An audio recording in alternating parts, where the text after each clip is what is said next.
Hello again. My name is Monica Pitts. I'm the owner of May Create Design and the tech lady who solves communication challenges through technology. Now, the current communication, well, maybe even technology challenge that I've been tasked with solving is how to make end-of-year giving campaigns more successful for your small nonprofit. That's what my nonprofit community asked me to answer. And when I started brainstorming about it, I thought, you know what? I think that I need to get the opinion of a fundraising expert. And so I dialed up my friend, Jaime Friedrichs.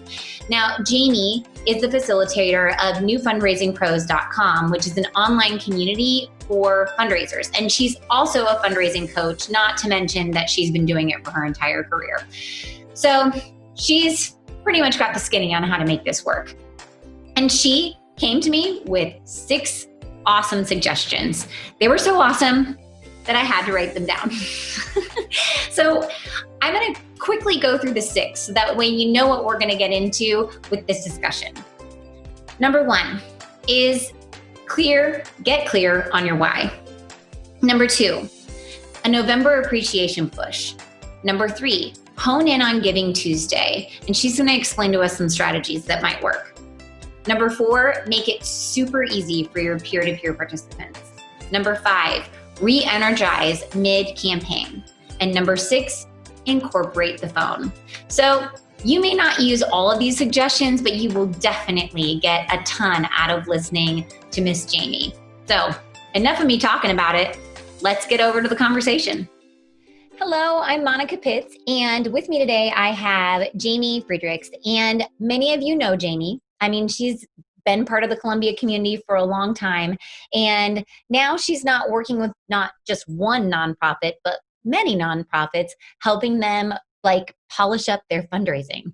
And I brought Jaime in today to help answer the question that so many of you have posed to me, which is, how do I run a campaign, a fundraising campaign for my small, as Jaime would say, but mighty nonprofit? Because we know that you're short on time and resources. So how do we do this?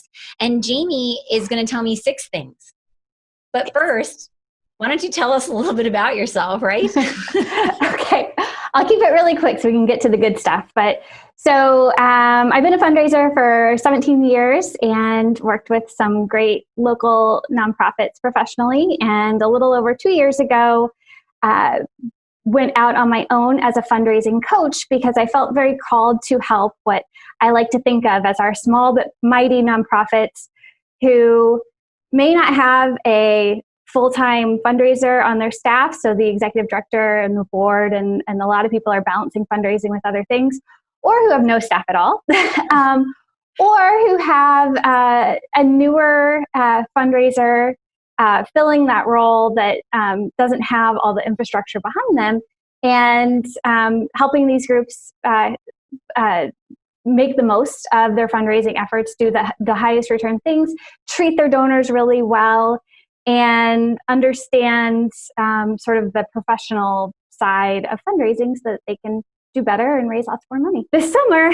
because I really wanted to be able to give more hands-on feedback to more nonprofits, especially during the really difficult time with the pandemic when we're all having to do everything so differently. And it's just the art of adaptation constantly. I created a group called New Fundraising Pros online. It's completely free and open to anyone who wants to learn more about fundraising and grow their fundraising efforts.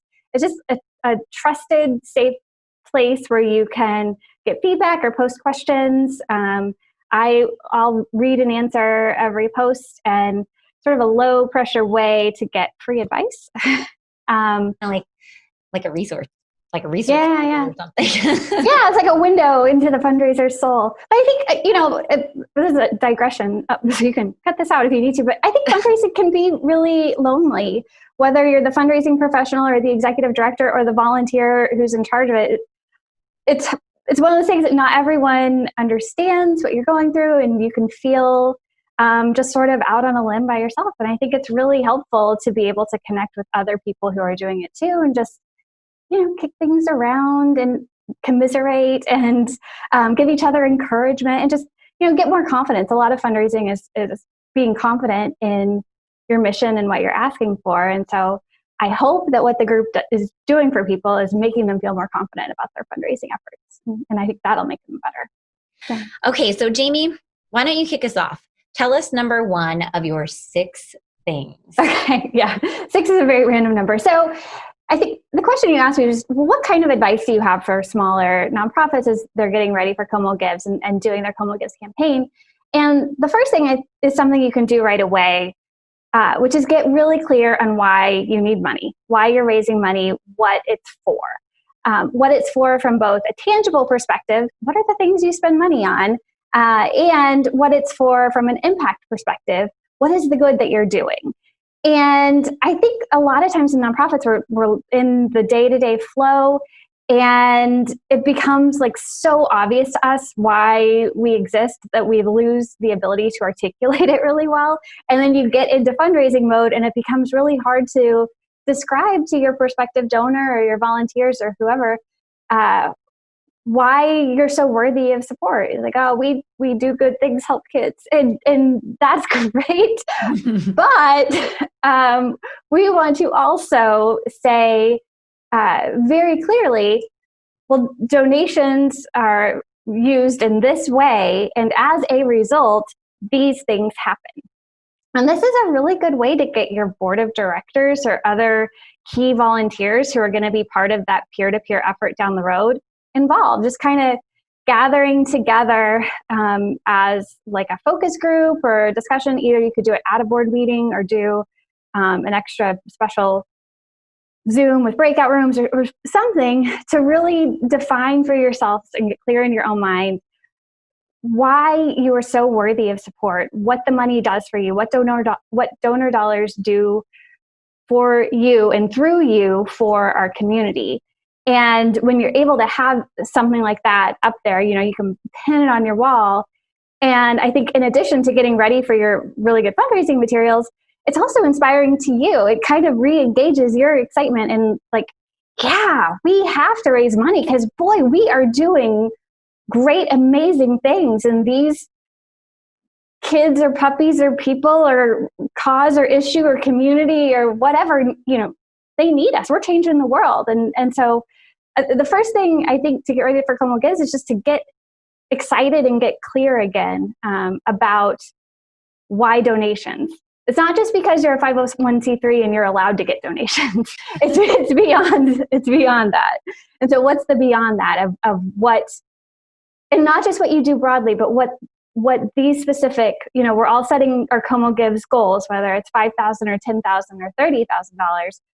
So what is that specific money going to allow you to do that is so great that you want to share with people? Do you think it needs to be tied to a specific purpose? Or because I do feel like sometimes they'll do, okay, we're going to do a capital campaign for this building. Right. Or, for example, I was talking through somebody is doing like a t-shirt fundraiser basically. And I was like, well, I mean, if you're going to sell t-shirts, it would probably be a lot easier to be like, hey, every t-shirt that we sell equals 4 extra hours of tutoring for a local child. And then you're basically saying, hey, you can buy a t-shirt and give 4 hours of tutoring to this kid. And that makes them feel like they're involved. Does it have to be that specific, or can it be like broader? What works better from a campaign perspective, do you find? Yeah, I love it when it's that specific. I love the tutoring example. And I think almost any cause can do something like this, where you do sort of a quick calculation of whatever your unit of service is, divided by, so how many people you serve for how many hours divided by your overall budget. And that's kind of, what it takes to do the thing you do. So I think if you can get that sort of number to be able to share with people, that is great and really helpful. And actually there has been a little bit of data that shows that a non-round number, so if it comes out to be like $37 or something like, something that's not just like $10 or $100 that everybody, kind of gravitates toward, but those like kind of funny numbers can be a little more attention grabbing, and people like trust that they are the actual unit of service. And so if you can find some sort of calculation, I think that is great. But if that's not, if that isn't exactly how your mission works or not something you feel comfortable doing, I do think having a purpose helps. It doesn't have to be something special, additional that you wouldn't already be doing though. And so just carving out a piece of what you do to use as an example for whatever your Como Gives goal is going to do.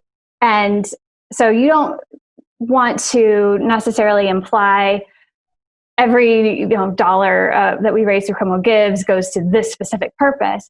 But to say, what $10,000 means to us is, it's actually this specific aspect of our organization that is really important for these reasons. And we couldn't do everything that we do without this specific thing. That's one thing that Stacy and I actually, we talk about it often because she's on the board of many different nonprofits. Stacy works with me over at May Create. And she'll be like, well, Monica, they need to be able to choose where their money goes. And I'm like, I don't want them to choose where their money goes. I want to choose where their money goes, because if hiring Jaime is where that money needs to go to make my mission grow, then that's what I want to use it towards. But if I say, here, you can put it in this fund, and this fund is only for this purpose, then I lose that flexibility. It's my business ownership. It's breaking me, right? So I like how you said that, don't necessarily pigeonhole yourself, but use it as an example. So this t-shirt can mean 4 hours of, instead of saying this t-shirt is 4 hours of. Yeah. This wasn't one of my 6 things, but this is more like in your marketing world. But it also, I think, is really helpful for Como Gives to know, are most of your campaign donations going to come from people who already know and love your organization? Or is Como Gives going to be really a strategy to introduce your organization to new people to make a first-time gift?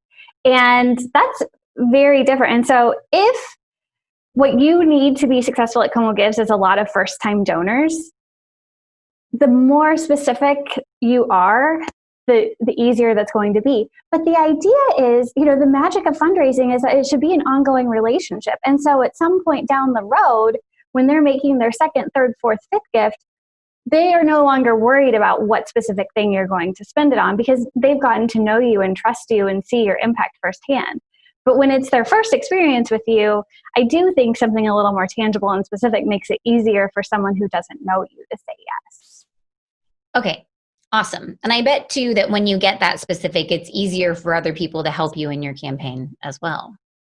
Yeah, and that's why I suggest in actually involving your board of directors or the people who are going to be your peer-to-peer ambassadors at this stage, because if they are a part of creating that language, in fundraising we call it a case for support, but really we just can say it's the it's the what you do at your organization that's so wonderful. And so if they are a part of actually sort of identifying that, it's easier for them to remember. It feels more natural for them to talk about. So I think don't be afraid to involve them at that point. And it's easier, you're talking about the loneliness factor earlier. And so I think it's a lot easier to come up with the why it's so important to give a donation with a few other people, rather than, sitting in your office by yourself trying to remember, why it was you came to work today. I am definitely a person that has to think out loud a lot. Mm-hmm. So I'm glad that I have a team that allows me to bounce ideas off of them, because I'll think I know, and then I start talking about it and I'm like, I don't really know, because I can't even answer the questions you're asking. So what's number 2, Jaime? What's the second thing that we're going to do? So the second thing to get ready is to do a big appreciation push in November. So I hope, in my experience, I give to a lot of organizations during Como Gives because I love it. It's like online shopping. You just you put them all in your shopping cart and you give them all a gift. And so I love it. It's all the best of things that I like. Mm-hmm. So I can say firsthand, from a donor perspective, I think our organizations do a great job sending a thank you when the donation is made, doing some follow-up thank yous, some handwritten notes, thank you calls. They're doing that so well in, December and also potentially following up in January. I've seen good examples of that, and then this spring. But this is a great time to remind donors how much we appreciated their support last year and what a difference it made. And so a no ask, pure appreciation, thank you update sometime in November before people are thinking about Como Gives really helps to prime your donors for your ask. And, don't they deserve it? Don't they deserve to be thanked again just one more time because their money is making it happen. Yeah. And so all the great things that you did over this past year, hopefully last year's Como Gives, if you participated, was a part of getting that launched and pushed forward. So let's share that great, happy message. I think too. So one thing that I noticed is we did a donor survey, and I really feel like, so we did the donor survey, in June. So that's 6 months after the campaign ends. And people didn't remember being thanked. And that's that's tough because I totally know that people thanked me. I know that they did. I don't know if everyone thanked me, but I had enough thanks that I was like, oh, well, everybody thanked me, right? But I do think that they forget, but in that period of time, those 12 months. And the other thing to consider as well is the very best social media posts that I ever see. Like the ones with the most engagement and interactions are the ones where you're thanking your donors and you have pictures of people and you talk about how amazing, your donors are because of the things that you could achieve because of them. They're like the best liked, commented, shared posts out there. So it's kind of like yes, you're rewarding them, but you're also like rewarding yourself from a marketing standpoint, knowing that you're going to publish something that people are actually going to interact with. So, and that always feels good too. Have a virtual friend. Anyway, so I love that idea. Okay, I'm done talking now. What about number 3? I want to know number 3. So number 3, I just sort of realized as I was looking at this, 2020, there have been very few bright spots in 2020. I mean, like Chiefs won the Super Bowl, maybe we all had some personal wins. Other than that, we can all agree 2020 is the worst. One great thing about 2020, Como Gives and Giving Tuesday, December 1st. I know. Well, we started doing the campaign. We started it on Giving Tuesday the last 2 years. And Giving Tuesday was like inside of the campaign last year. And it was December 3rd. Yeah. And it was out, we had to extend the campaign the year before, which when I was doing all my metrics, I was like, there's 4 extra days. This is so hard. But you know what? 4 extra days really didn't earn us any more money. I mean, it was just that we had some really, really slow days is what happened because we extended it even longer. But anyway, so yeah, it is exciting. So capitalize on Giving Tuesday, you're saying. Yeah, so really use that Giving Tuesday ramp up and launch to start the campaign super strong. And so again, a lot of this is going to be work that you do long before December, but I do think that Giving Tuesday has enough name recognition these days that it is something that you can really leverage as your Como Gives launch date and build some excitement around, especially with your peer-to-peer. And so a couple things that I think can really help make a big Giving Tuesday, getting a corporate match challenge, especially from a business that aligns really nicely with your organization. I missed what you said there. I'm taking notes. I'm like Giving Tuesday corporate match challenge. Yes. So, it could be someone from your board, or it could be someone from the community. Gosh, we're so lucky here in Columbia. There are so many really, really generous, both corporate type sponsors and small business sponsors.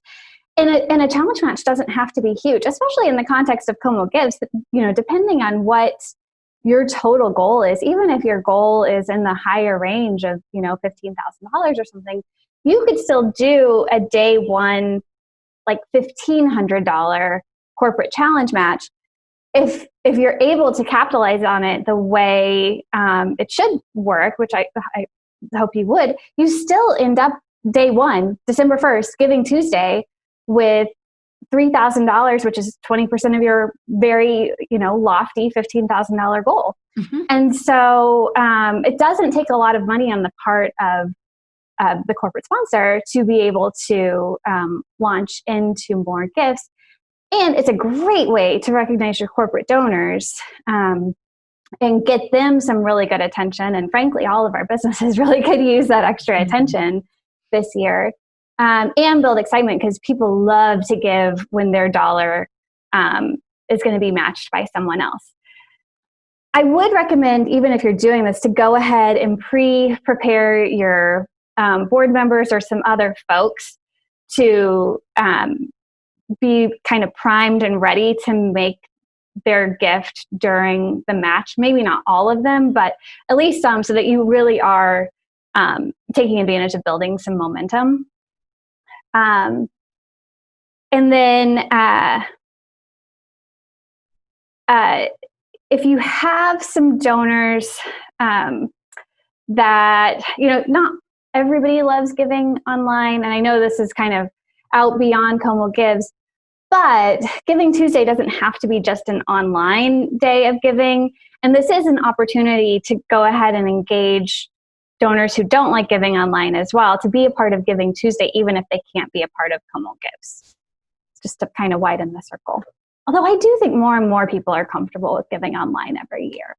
Well, and you can always, you can call them and you can take their information and put it in, like you can do it for them. We do that sometimes when people are having trouble, gotta love the user error. And just really talk them right on through it, and you just do it for them, and that it works fine. I mean, it's not ideal, but it's certainly a possibility. And we do have people that say, even after the month-long giving campaign is over, they still get checks in the mail. Yeah, absolutely. That actually leads in, that's such a good idea. I love the idea of allowing your donors to call in their gift instead. And that actually ties into what my number 6 thing was, but I'm just going to tell you now that it is incorporate the phone. I think we've had a lot of conversations about the magic of multi-channel, and that, the more, so by channel, it means like the more avenues of communication, right? And so you're already going to likely be using email marketing, right? You're going to tell them how to put together a great email campaign for Como Gives. They're already going to be doing some great social stuff. But what are the more channels you add into your Como Gives effort, I think the more effective you're going to be. And I love the phone for fundraising. And because it works. Because it works. Yeah. And I'm not talking about like a phone-a-thon, like cold call people and ask for a gift necessarily. But there's a lot you can do. I do think a lot of our organizations are doing a great job with thank you calls. But just setting up some phone calls with people, you don't have to get straight into the ask, but just kind of using it as kind of an information sharing. And then if they seem interested, let them know that you're in the Como Gives campaign. Here's what you're raising money for. Are they interested in being a part of it? And would it be easiest for them to make their gift over the phone? I mean, that's kind of just making their life easier rather than they have to follow a link and do all that. So it depends on the relationship with the donor. But I do think there are probably some donors who are, less likely to like get on the little internet box and punch in all the numbers, that may really appreciate the opportunity to be a part of your campaign and are deserving of that personal touch. And I feel like if you have people that donated to you last year and they haven't yet donated to you this year, come the last few days of the campaign, you have all their contact information. I don't know why you would not reach out to them. I mean, like, I have a few different organizations that I donate to every year, and they'll send me a letter. I'll lose it someplace in between my house and the office. And then when they call to follow up, that's when I'm like, yeah, of course I'm going to give you that gift. I just totally forgot about it, right? And you don't want to do it in an arm twisty way. You can, it should be honest concern, right? Mm-hmm. Why would someone who gave to you last year not give this year? Is there something wrong? Did you offend them in some way? And so, especially if they made, a gift of some significance to your organization, but either way, just checking in and saying, hey, I noticed that you gave to our Como Gives last year. We really appreciated it. And I hope that we made you feel appreciated for that gift. I noticed you haven't given this year. Is everything okay? Mm-hmm. I mean, the worst that can happen is they say no. Yeah, they say. And you're like, great, because I got another person to call next. Right. And I got a whole bowl of ice cream next to me. Actually, so one of my tricks, so I started my company in 2005. And so I ran it through the recession, right? And so in 2008, I had to move back into my house, and I had lost my biggest client who made up like over half of my revenue. And so I had to make cold calls to make a living and pay myself and my staff. I would put on a costume. Yes. And I stood in front of the mirror in my bathroom, and I would make these cold calls. And I would be sitting there having very serious conversations with people dressed up like Raggedy Ann. Right? And it was just so funny to me because I'm like, they don't know what I'm doing. So I would do like these weird things that would help me not be tripped out about it, So I guess if you're making your phone calls and you're having a little bit of call reluctance, wear a costume. That works. Good advice. I mean, odds are their email address changed or their address changed, they're not getting your materials, or they lost it, or they forgot, or whatever. Mm-hmm.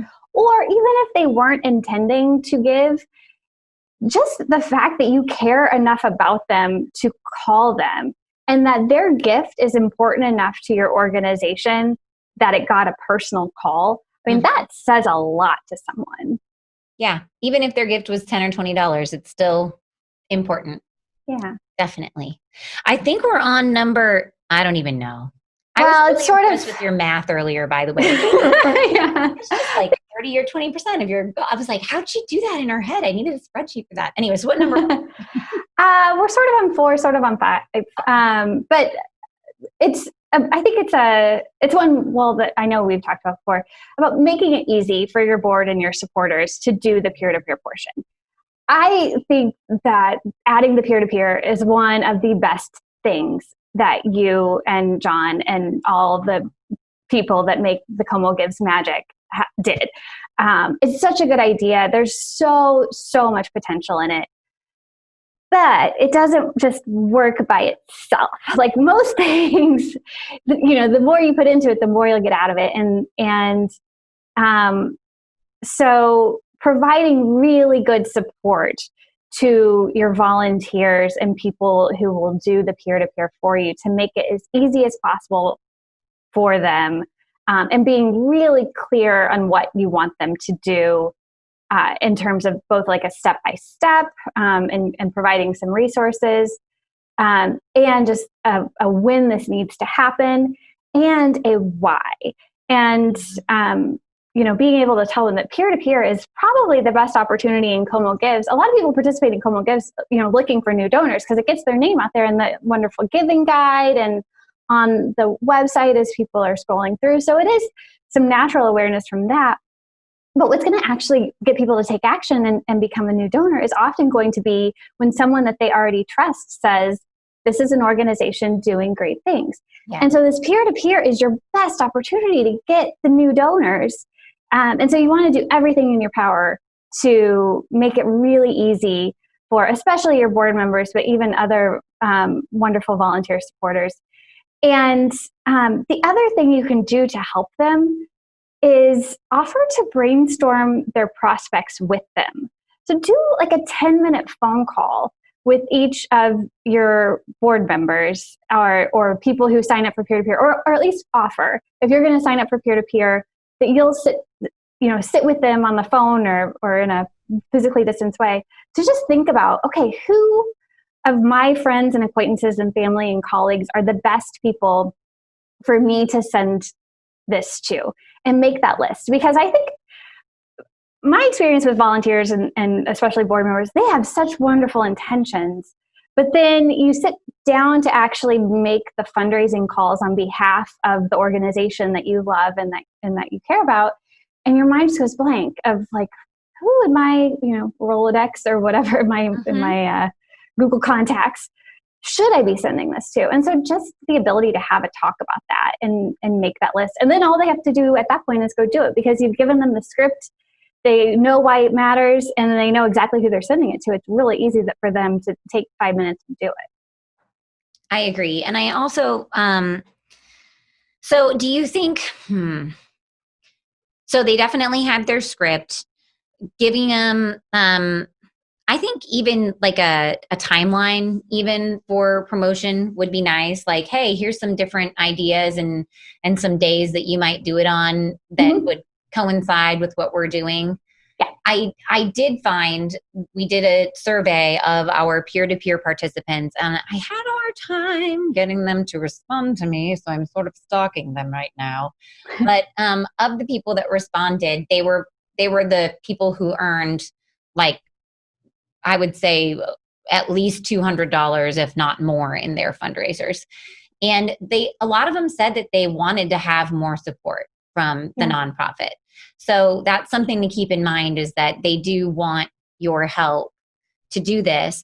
But then the other cool thing is that they also said that they didn't spend very long on them. And these are people that were raising between $200 and $5,000 for their organizations.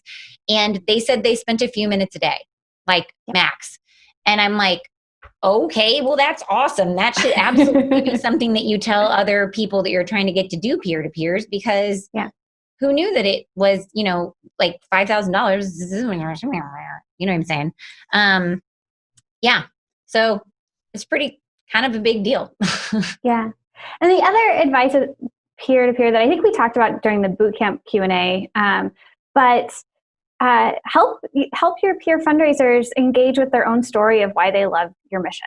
And so whether it's providing them prompts or making it the first minute of your 10-minute phone call, or whatever it is, what attracted them to become a supporter of your organization, and then to be willing to ask for money on your behalf? Because it's probably going to be a really lovely, inspiring story that is something that touches deep in their hearts. And one, don't you want to know that about this this person who cares about your cause so much?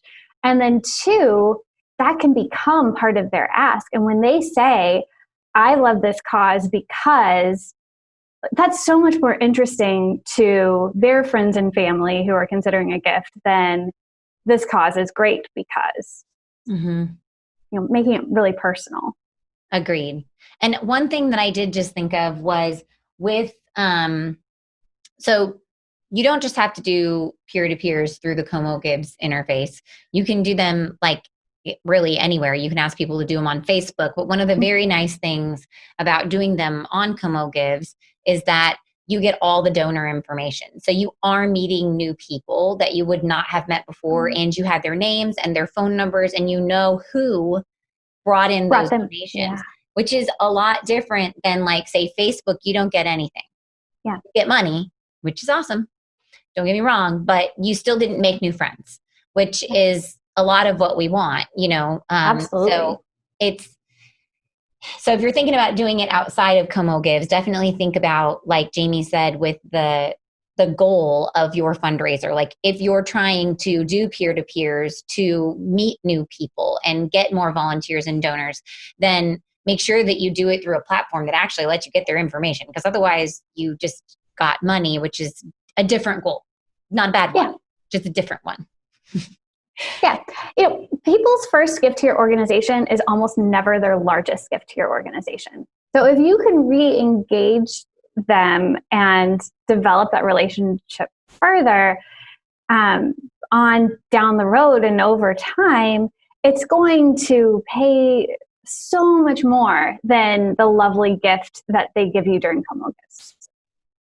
Okay, so I think this is our last tip. This is the last one, yeah. And we did 6 earlier. Yeah. And so the last thing I thought of, if you're a smaller organization, is to think about ways to re-energize the campaign throughout the month. 31 days is a really long time to sustain a fundraising effort. And so you have, this great kickoff to build some momentum right off the top on December 1st. And you're probably going to do you want to plan a really good, between Christmas and New Year. So December 27th through the end of the year, because a lot of people will give on the 30th, 31st. Yes. So those are some very specific times around, but there's a lot of days in between those times. And so having a few other things, whether it's some short, we all have, I think, a lot of people have much better webcams and video equipment and stuff like that, and a greater comfort level. So whether it is recording, having people record some testimonials, some why I give testimonials, I give to this organization because, and they share their story, and that stuff you can share out. Whether it's some testimonials from people who benefited from your organization, maybe you find a way, through a Zoom or Ring Central or whatever recording, to bring those people together, and someone says why they give and someone says how they were helped, and it's all connected, and that's something that you share out. And then doing some, some highlighting some of your donors, giving some shout outs, especially to business and corporate donors. So some additional recognition of your Giving Tuesday matcher, because you don't want to just forget about them after they've matched all those day one gifts. So you don't want to just forget them. You might do some additional recognition for them, but maybe you have another match midway through that again gives people a reason to give on December 15th versus waiting until the end of the month. And so just thinking about how you're going to pace yourself for the whole 31 days and how you might want to see, a high start and a high finish, and then how do you want it to kind of ebb and flow in the middle? Or is it going to be enough to have, that great Giving Tuesday launch and then your last few days and let the rest run on autopilot? As long as you have a really good plan for those last few days, those are really powerful days. They are. They bring in the most part of the campaign. I have the number right over here. Last year, they brought in 32.71% of the total donations at $312,684.64. Yeah. That does not include the matching funds, right, or anything like that, or the rollover IRAs or anything. So 32.7% is in the final 28th, 29th, 30th, 31st. Yeah. Yeah. So it's a lot. And really the last day is almost always around, I had that also right here because I'm crazy. Or is it last day of 2019 was 19.2% of the total campaign donation. Wow. Yeah, usually it's around 17%. And so last year, that 19.2, I was like, boom. But yeah. So it's a big deal, dude. That's why we need to I love your idea. If you're a small organization and all you can do is hit it hard on Giving Tuesday and then wrap it up strong, do it. It's okay. You can have the rest of the month to coast through and, get the occasional extra donation. Okay. So I feel like we should just recap these 6 things really quickly, sure, bullet points. So that way people hear them just one more time. And it can be your to-do list. Yeah. I'm going to write them all down. Right. So number 1 is to get with your board and volunteers and get really clear on why you need this specific Como Gives money this year, whatever you set your goal at, what it's going to do for your organization, both tangibly and in terms of impact. and talk about that and get really excited about that goal and what it's going to mean for you. Two, I'm going to have to cheat. Two was your November appreciation push.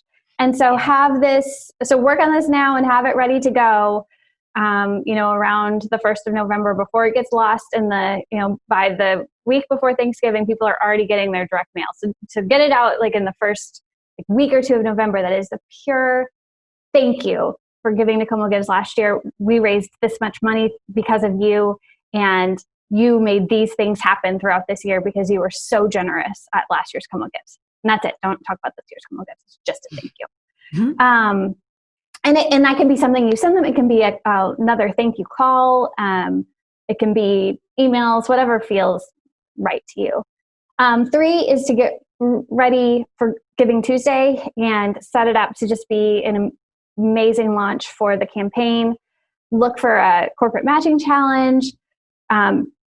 Pre-prepare your peer-to-peer folks and your board members, but then also think about how you can go beyond just the online and involve people in other ways. 4 was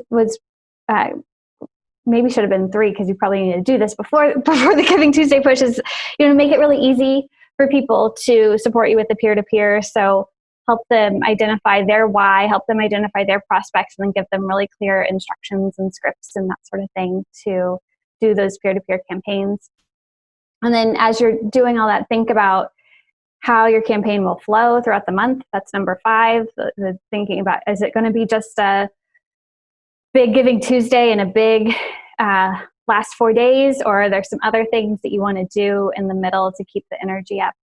And then number 6, during the campaign, incorporate the phone, and both for thank you calls, but also checking in with people who maybe gave last Giving Tuesday and haven't given yet this year. So that their pattern is to give toward the beginning of the campaign and you haven't heard from them yet. And why? Is everything okay? This is awesome. I have them all written down. Really nice here. Hopefully everybody else is taking notes too. Well, thank you very much, Jaime. I really appreciate it. I got some good ideas. I love it. Why don't you tell people how to contact you in case they have questions or want to hang out on, your group. So join the group. It's totally free and no obligations or anything. And that you can join at www.newfundraisingpros.com. Or feel free to send me an email or find me on Facebook. You can email me, Jaime, Jaime, at maximizingnonprofits.com. That's the website that I've used for my fundraising coaching. But yeah, feel free to reach out. I'm always happy to help, and I'll talk about fundraising with just about anyone, but especially with you. Yeah, you're like, I just don't want to be on the island by myself right now. No, yeah. The fundraising. It's weird. It's weird times. It is. So I know, as awesome as all of these free resources and group learning can be, that sometimes you need just a little bit more attention and one-on-one planning help to sit down and figure out just where to start your year-end campaign. I'm offering a limited number of half-price one-on-one consulting sessions. Schedule between September 28th and October 9th, and your one-on-one 1-hour consulting session will be half off. So that's usually $90 and it's marked down to $45. So to sign up for your session, go to consulting.maycreate.com to reserve your spot today. Now, if you are ready to start planning for 2021, join us for the beta session of our nonprofit marketing management fundamentals course as I guide a small group of nonprofits through our signature marketing planning program later this fall. Now, for the beta release, all sessions will be presented live with Q&A sessions afterwards for real feedback. I want to know what you need from me, and I want to answer your questions live in this beta release. So together we'll plan your marketing so you can get back to doing what matters most, growing your mission and making an impact on your community. Join the waitlist now at youmaycreate.com/fundraising. fundamentals. Once again, that's youmaycreate.com/fundamentals. Together, I know that we can make these last few months of 2020 the best part of this year. And with that, my friends, go forth and market with purpose.